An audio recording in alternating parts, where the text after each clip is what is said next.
নমস্কাৰ আপোনালোক সকলোকে পুনৰবাৰ স্বাগতম নাছমাই মজিদ বন্ধুসকল বলগতে চাওক আজি 9টা গুৰুত্বপূৰ্ণ খবৰ প্ৰথমটো খবৰ পঞ্চায়ত নিৰ্বাচনক লৈ ডাঙৰ খবৰ এইবাৰ নতুন নিয়মৰ মাজেৰে অনুষ্ঠিত হ'ব পঞ্চায়ত নিৰ্বাচন ৰাজ্যত কেতিয়া অনুষ্ঠিত হ'ব পঞ্চায়ত নিৰ্বাচন আৰু কেতিয়া প্ৰকাশ পাব পূৰ্ণাংগ ভোটাৰ তালিকা অসমৰ ক'ত ক'ত কেতিয়া অনুষ্ঠিত হ'ব পঞ্চায়ত নিৰ্বাচন চাও আহক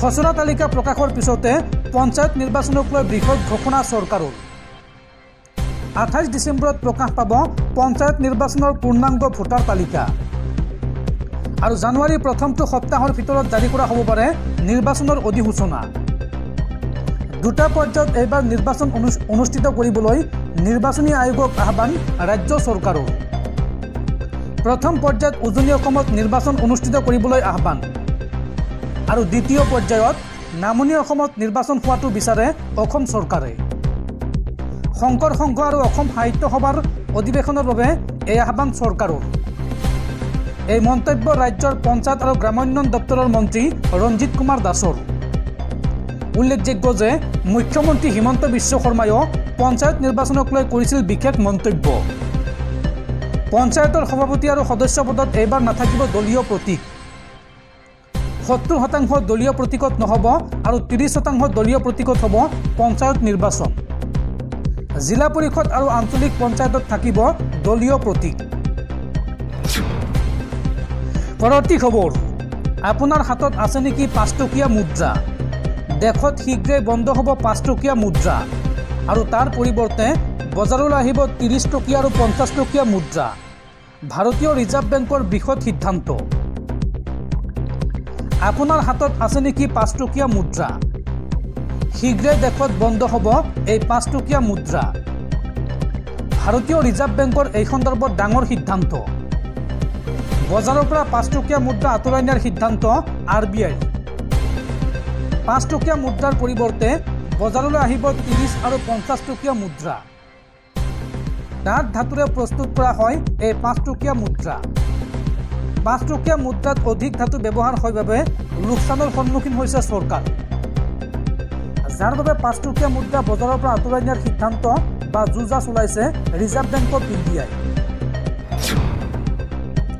পৰৱৰ্তী খবৰ ৰাজ্যৰ লাখ লাখ শিক্ষাৰ্থীলৈ জৰুৰী খবৰ ডক্টৰ বাণীকান্ত কাকতি বঁটাক লৈ বৃহৎ সিদ্ধান্ত গ্ৰহণ কৰিছে ৰাজ্য চৰকাৰে অহা বছৰৰ পৰা উচ্চতৰ মাধ্যমিকৰ চূড়ান্ত পৰীক্ষাত 80% নম্বৰ পোৱা ছাত্ৰ-ছাত্ৰীসকলেহে লাভ কৰিব স্কুটি অৰ্থাৎ যিসকল ছাত্ৰ-ছাত্ৰী 80% বা তাতকৈ অধিক নম্বৰ লাভ কৰিব তেওঁলোকেহে লাভ কৰিব স্কুটি আজিৰ দিনটোত এই বৃহৎ ঘোষণা কৰিছে ৰাজ্যৰ শিক্ষামন্ত্ৰী ডক্টৰ ৰণোজ পেগুৱে দৰ্শকসকল আৰু বহুতো গুৰুত্বপূৰ্ণ খবৰ আছে তাৰ আগতে আপোনাক জনাও যে যদি আপুনি এতিয়ালৈকে এইটো ভিডিঅ'ত লাইক কৰা নাই তেন্তে এতিয়াই ভিডিঅ'টোত লাইক কৰি দিয়ক আৰু এনেকুৱা ধৰণৰ ভিডিঅ'সমূহ নিতৌ চাবলৈ চেনেলটো ছাবস্ক্ৰাইব কৰি কাষত থকা বেল আইকনটো প্ৰেছ কৰি ৰাখক পৰৱৰ্তী খবৰ 2026ৰ বিধানসভা নিৰ্বাচনক লৈ ডাঙৰ খবৰ 26ত অসমৰ 100টা সমষ্টিত কংগ্ৰেছে অকলে খেলিব নিৰ্বাচন আৰু 26টা সমষ্টিতহে অসমৰ অংশীদাৰী দললৈ এৰিব কংগ্ৰেছে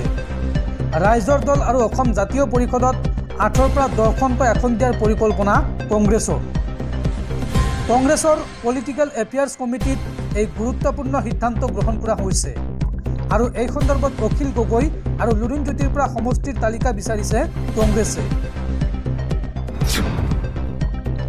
পৰৱৰ্তী খবৰ তিনিদিনীয়া ভ্ৰমণসূচীৰে চুবুৰীয়া ৰাষ্ট্ৰ ভূটানত উপস্থিত অসমৰ মুখ্যমন্ত্ৰী হিমন্ত বিশ্ব শৰ্মা সপত্নীক মুখ্যমন্ত্ৰী হিমন্ত বিশ্ব শৰ্মা উপস্থিত হৈছে চুবুৰীয়া ৰাষ্ট্ৰ ভূটানত আৰু ভূটানত উপস্থিত হোৱাৰ পাছতেই মুখ্যমন্ত্ৰী হিমন্ত বিশ্ব শৰ্মাক আদৰণি জনাই ভূটানৰ পৰিক্ৰমা আৰু বাণিজ্য মন্ত্ৰী লিয়নপ' ডিয়ান ধুংগালে আজি ভূটানৰ ৰাষ্ট্ৰীয় দিৱসত অংশগ্ৰহণ কৰিব মুখ্যমন্ত্ৰী হিমন্ত বিশ্ব শৰ্মাই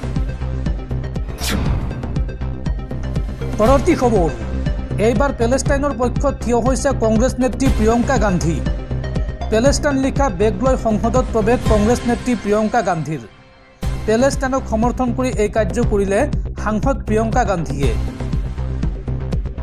পেলেষ্টাইন লিখা বেগ লৈ এইবাৰ সংসদত প্ৰৱেশ সাংসদ প্ৰিয়ংকা গান্ধীৰ বেগত লিখা আছিল পেলেষ্টাইন পেলেষ্টাইনৰ প্ৰতি থকা মৰম দেখুৱালে প্ৰিয়ংকা গান্ধীয়ে। সংসদ ভৱনত প্ৰৱেশ কৰাৰ ফটো ভাইৰেল হৈ পৰিছে ছ'চিয়েল মিডিয়াত। কংগ্ৰেছ সাংসদগৰাকীয়ে লৈ যোৱা বেগটোত লিখা আছিল পেলেষ্টাইন বুলি। পেলেষ্টাইনক লৈ বাৰ্তা দিয়াৰ চেষ্টা কৰিলে প্ৰিয়ংকা গান্ধীয়ে। বাৰম্বাৰ পেলেষ্টাইনক সমৰ্থন কৰি আহিছে প্ৰিয়ংকা গান্ধীয়ে।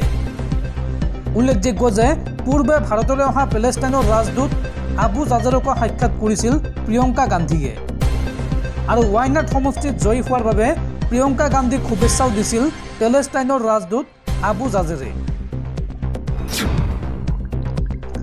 পৰৱৰ্তী খবৰ, চুবুৰীয়া ৰাষ্ট্ৰ বাংলাদেশত শীঘ্ৰে অনুষ্ঠিত হ'ব নিৰ্বাচন।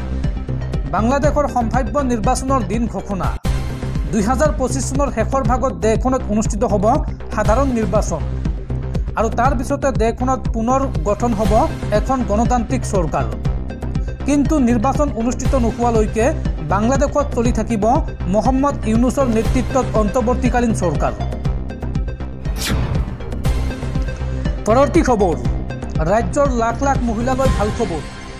শীঘ্ৰে ৰাজ্যৰ লাখ লাখ মহিলাৰ বেংক একাউণ্টত সোমাব চৰকাৰী ধন। প্ৰস্তুত হ'ল লাখপতি বাইদেউৰ তালিকা। ৰাজ্যৰ 32,29,990 গৰাকী লাখপতি বাইদেউৰ বেংক একাউণ্টত শীঘ্ৰে সোমাব 10,000কৈ টকা। এই সন্দৰ্ভত বৃহৎ ঘোষণা চৰকাৰৰ। প্ৰস্তুত কৰা হৈছে লাখপতি বাইদেউৰ তালিকা। বৰ্তমানলৈকে বাছি উলিওৱা হৈছে 32,29,290 গৰাকী লাখপতি বাইদেউ। দুটা পৰ্যায়ৰ ভেৰিফিকেশ্যনৰ পিছত বাছি উলিওৱা হৈছে এই লাখ লাখ মহিলাক। ৰাজ্যৰ 30 লাখ মহিলাৰ বেংক একাউণ্টত শীঘ্ৰেই সোমাব 10,000কৈ টকা। এই ধনৰাশি উপাৰ্জনমুখী কামত ব্যৱহাৰ কৰাৰ পৰামৰ্শ চৰকাৰৰ আৰু এতিয়াও চলি আছে এই ভেৰিফিকেশ্যন প্ৰক্ৰিয়া। শীঘ্ৰে বেংক একাউণ্টত ধন প্ৰদানৰ দিনো ঘোষণা কৰা হ'ব আৰু স্বনিৰ্ভৰশীল মহিলাসকলৰ উৎপাদিত সামগ্ৰীৰ বজাৰ প্ৰদানৰো চিন্তা চৰ্চা আৰম্ভ কৰিছে চৰকাৰে। এই ডাঙৰ মন্তব্য কৰিছে ৰাজ্য চৰকাৰৰ কেবিনেট মন্ত্ৰী ৰঞ্জিত কুমাৰ দাসে। পৰৱৰ্তী খবৰ, ভিক্ষাৰী মুক্ত হ'ব ইন্দোৰ। অহা 1 জানুৱাৰীৰ পৰা ইন্দোৰত ভিক্ষা প্ৰদান কৰা লোকৰ বিৰুদ্ধে ৰুজু কৰা হ'ব গোচৰ আৰু ইন্দোৰত ইতিমধ্যে ভিক্ষা নিষিদ্ধ কৰাৰ নিৰ্দেশ জাৰি কৰিছে প্ৰশাসনে। পৰৱৰ্তী খবৰ, অসম বেডমিণ্টন সংস্থাৰ সভাপতিৰূপে পুনৰ নিৰ্বাচিত হ'ল মুখ্যমন্ত্ৰী ডক্টৰ হিমন্ত বিশ্ব শৰ্মা। অসমৰ মুখ্যমন্ত্ৰী তথা ভাৰতীয় বেডমিণ্টন সংস্থাৰ সভাপতি ডক্টৰ হিমন্ত বিশ্ব শৰ্মা সৰ্বসন্মতিমৰ্মে পুনৰবাৰ অসম বেডমিণ্টন সংস্থাৰ সভাপতিৰূপে নিৰ্বাচিত হৈছে। দেওবাৰে গুৱাহাটীত অনুষ্ঠিত অসম বেডমিণ্টন সংস্থাৰ বাৰ্ষিক সাধাৰণ সভাত সংস্থাটোৰ নতুন কাৰ্যনিৰ্বাহক কমিটি গঠন কৰা হয় আৰু সেই অনুসৰি উমৰ ৰছিদক পুনৰ সম্পাদক হিচাপে মনোনীত কৰাৰ লগতে গৌতম মহন্তক আকৌ এবাৰ কোষাধ্যক্ষ হিচাপে সভাই সৰ্বসন্মতিমৰ্মে নিৰ্বাচিত কৰে। পৰৱৰ্তী খবৰ, দেশবাসীলৈ ভাল খবৰ। এতিয়াৰ পৰা ৰাছিয়াত ভিছামুক্ত প্ৰৱেশ লাভ কৰিব ভাৰতীয়ই। ভাৰত আৰু ৰাছিয়াৰ মাজত আৰম্ভণিৰ পৰাই সম্পৰ্ক সৌহাৰ্দ্যপূৰ্ণ। শেহতীয়াকৈ ৰাছিয়াই সদৰি কৰা অনুসৰি ভাৰতীয়সকলে অতি সোনকালে ৰাছিয়াত ভিছামুক্ত প্ৰৱেশ লাভ কৰিব পাৰে।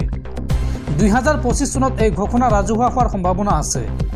ইয়াৰ পূৰ্বে জুন মাহত ৰাছিয়া আৰু ভাৰতে ভিছামুক্ত গোট পৰ্যটন বিনিময় কাৰ্যকৰী কৰিবলৈ ভিছাৰ নিষেধাজ্ঞা লাঘৱ কৰাৰ বাবে দ্বিপাক্ষিক চুক্তিৰ বিষয়ে আলোচনা কৰা বুলি বাতৰি প্ৰকাশ পাইছিল। থাইলেণ্ডৰ পাছত এইবাৰ ভাৰতীয়ক ভিছামুক্ত প্ৰৱেশ প্ৰদান কৰিব ৰাছিয়াই। উল্লেখযোগ্য যে 2023 চনৰ আগষ্ট মাহৰ পৰা ভাৰতীয়সকলে ৰাছিয়ালৈ যাবলৈ ই ভিছা লাভ কৰিছিল, যিটো প্ৰক্ৰিয়াত প্ৰায় 4 দিন সময় লাগিছিল। বৰ্তমান ভাৰতীয় নাগৰিকে ৰাছিয়াৰ দূতাবাসে প্ৰদান কৰা ভিছা লাভ কৰিলেহে ৰাছিয়াত প্ৰৱেশ বা থকা আৰু প্ৰস্থান কৰিব পাৰে আৰু ভিছা লাভ কৰা প্ৰক্ৰিয়াটো আছিল যথেষ্ট দীঘলীয়া।